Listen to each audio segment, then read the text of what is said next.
Petty Officer Douglas Munro is the Coast Guard's only Medal of Honor recipient, a war hero who lived the ultimate example of the Guard's core values. Here's Al. Doug, good to meet you. And what an amazing story this is. I mean, 16 million Americans served during World War II, and the book highlights your uncle's role. Why is his story so important?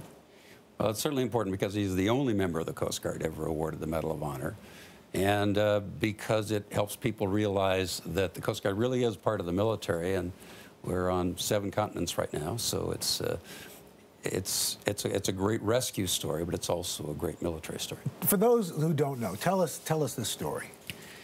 My uncle was in charge of a group of Higgins boats that took the Marines off to Point Cruz on Guadalcanal and landed them. They were all fine. They were going to try to cut off the Japanese, but it turned out the Japanese were waiting for them, and they had the Marines pinned down. They were all going to be killed, and they wanted a group of people from Coast Guard to rescue them, go in and pull them off the point.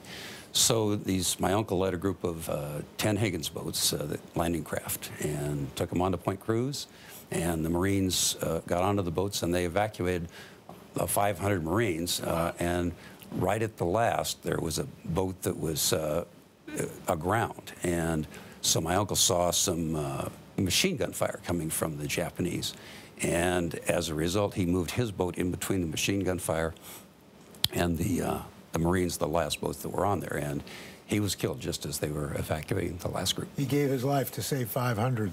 That's what an amazing story. And your uncle was a signalman. I mean, that's where they use flags as code, to talk to other ships and the Marines. And I would imagine weather has to play a great role in that. People can't even imagine in this day of an age of cell phones and texts that you're using a flag. Oh, it's like going back to the Stone Age, it feels like, because if you have fog, the signal flags aren't going to do you any good. So it was effective, kind of like Morse code was effective in a way with his sort of thing. And it could be intercepted by the enemy.